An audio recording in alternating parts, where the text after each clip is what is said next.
Break के बाद खबरों में एक बार फिर से आपका स्वागत है।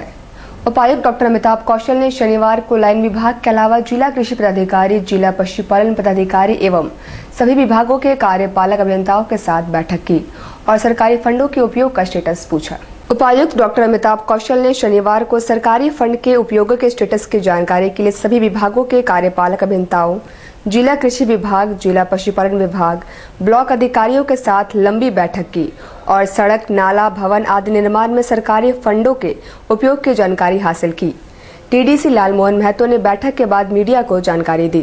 डिपार्टमेंट के सभी जिला स्तरीय पदाधिकारियों की आज बैठक थी, जिसमें सभी विभाग के कार्यपालक अभियंता और लाइन डिपार्टमेंट के दूसरे ऑफिसर जैसे जिला कृषि पदाधिकारी, जिला पशुपालन पदाधिकारी, जिला गर्भ पदाधिकारी इत्यादि ऑफिसर शरीक हुए थे। और इसमें चूँकि लाइजन की समस्या रहती है, इसीलिए हम लोग जो बिल्डिंग्स डिफरेंट कार्य विभाग के द्वारा बनाए जा रहे हैं उनकी गहन समीक्षा की गई।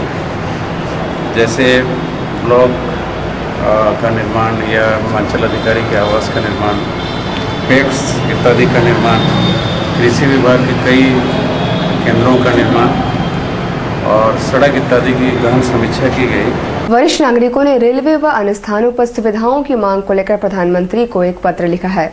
इसकी जानकारी उन्होंने संवाददाता सम्मेलन बुलाकर दी है। वरिष्ठ नागरिकों ने प्रधानमंत्री को पत्र लिखकर रेलवे में रियायत के अलावा लोअर बर्थ में स्थान तथा अलग से बुकिंग काउंटर की मांग की है।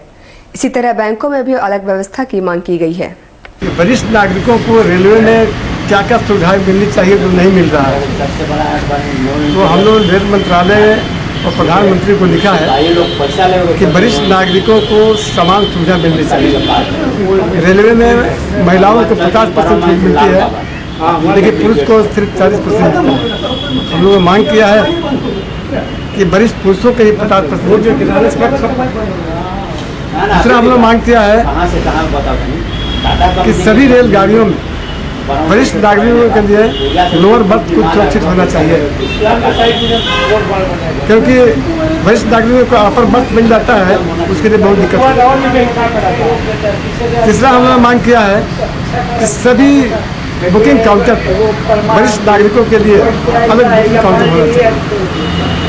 ये हम लोग ने केंद्र सरकार को लिखा है।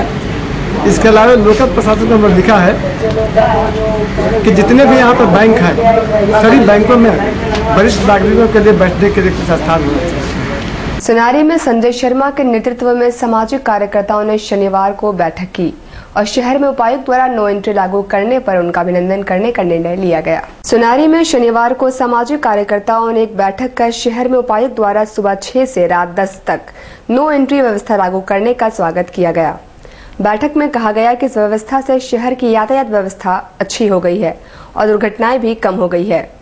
उन्होंने उपायुक्त का नागरिक अभिनंदन करने का भी फैसला लिया है कि उपायुक्त महोदय ने जो नो एंट्री का समय निर्धारण किया है उसका हम लोग तहे दिल से स्वागत करते हैं और उनका समर्थन करते हैं, क्योंकि पिछले 10 वर्षों में लगभग हजारों आदमी सड़क दुर्घटना में मृत्यु हो चुकी है, हजारों लोगों की। और जमशेदपुर विश्व के गिने चुने शहरों में आता है, मगर आज तक यहाँ फ्लाईओवर देखने को नहीं मिलता है। तो हम लोग का कहना है कि डीसी साहब ने बड़ी साहसिक कदम उठाया है और उनका हम लोग समर्थन और स्वागत करते हैं। और हम लोग इसके लिए डीसी साहब से मिलकर उन्हें गुलदस्ता देकर सामाजिक कार्यकर्ता के रूप में उनका स्वागत करेंगे, अभिनंदन करेंगे कि जनता उनके फैसले के साथ है। हर हर महादेव सेवा संघ द्वारा 4 अगस्त को आयोजित होने वाली भजन संध्या में प्रसिद्ध गायक व सांसद मनोज तिवारी भजन प्रस्तुत करें। संघ के संस्थापक अमरप्रीत सिंह काले ने कहा कि इस आयोजन का लगातार 13वां वर्ष है और इस भजन संध्या का उद्देश्य है शांति सद्भावना कायम करना। वे संवाददाता सम्मेलन को संबोधित कर रहे थे। मनोज तिवारी पुनः इस कार्यक्रम में शिरकत करेंगे। सांसद बनने के बाद पहली बार वो भजन प्रस्तुति का कार्यक्रम जमशेदपुर में और झारखंड में और इस गुरुद्वारा मैदान में उनका होने जा रहा है। हजारों की संख्या में श्रद्धालुगण उपस्थित होंगे। पूरी तरीके से विद्युत सज्जा शहर में रहेगी। चारों ओर एक उमंग का माहौल है। लोग चाहते हैं कि इस अंतिम सोमवारी के दिन भोले बाबा के इस दरबार में भोले बाबा की स्तुति गान के लिए एकत्रित हों। यह कार्यक्रम पूरी तरीके से झारखंड, देश और जमशेदपुर के एकता, समरसता, भाईचारा का एक प्रतीक है। RMS हाई स्कूल में शनिवार को कक्षा 5 से कक्षा 10 तक के बच्चों ने विज्ञान विषयों पर मॉडल बनाया और उन्हें प्रस्तुत कर उनके व्याख्यान भी पेश किया। RMS हाई स्कूल में कक्षा 5 से कक्षा 10 तक के बच्चों ने फिजिक्स, केमिस्ट्री, बायोलॉजी आदि के मॉडल्स पेश किया, जिसे देखकर विज्ञान के क्षेत्र में उनकी रुचि का पता चलता है। प्राचार्य डॉक्टर परिणीता शुक्ला ने कहा कि बच्चों ने कुल 89 प्रोजेक्ट्स की प्रस्तुति की है।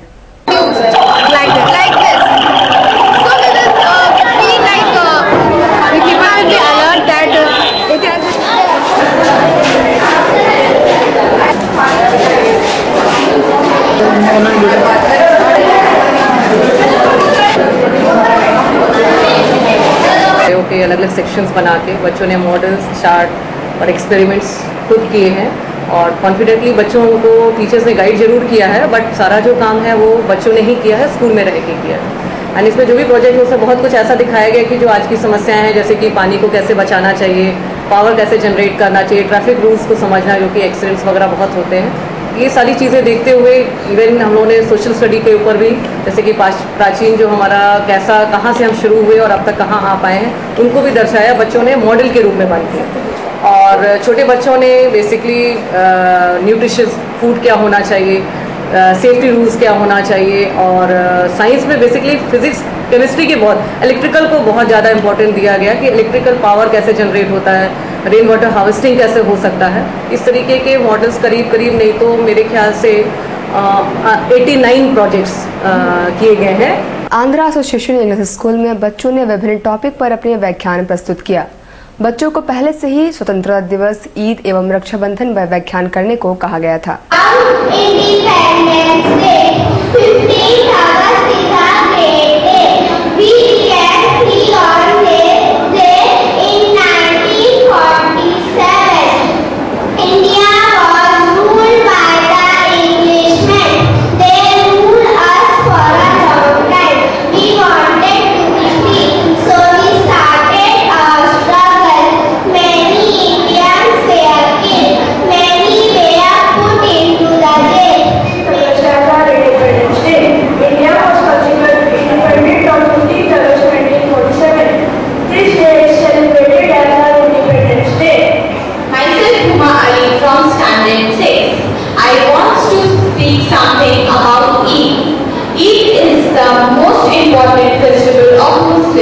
आंध्रा एसोसिएशन इंग्लिश स्कूल में बच्चों, मिडिल स्कूल के बच्चों में पब्लिक स्पीकिंग का आयोजन किया गया है, जिस पब्लिक स्पीकिंग के दौरान हम बच्चों को independence day, Eid and this Raksha Bandhan के टॉपिक को पहले से ही दे दिया गया था। बच्चे को इसके बारे में 5 सेंटेंसेस बोलना है, स्पीकिंग करना है, क्योंकि बच्चे के भीतर इन फेस्टिवल्स के बारे में जानकारी, क्यों मनाया जाता है, क्यों इस त्यौहार के आने पर हम खुशियों के साथ मनाते हैं, इनकी जानकारी, और बच्चे के डेवलपमेंट के लिए इस तरह का एक प्लेटफॉर्म बच्चे को देने के लिए हर सैटरडे हमने अपने स्कूल में, प्रत्येक 2 सैटरडे हम स्कूल में, पहले 2 सैटरडे, महीने के पहले 2 सैटरडे हम काम करते हैं, और पहले हर सैटरडे के हाफ डे हम बच्चों के एक्टिविटीज़ का योगदान करते हैं।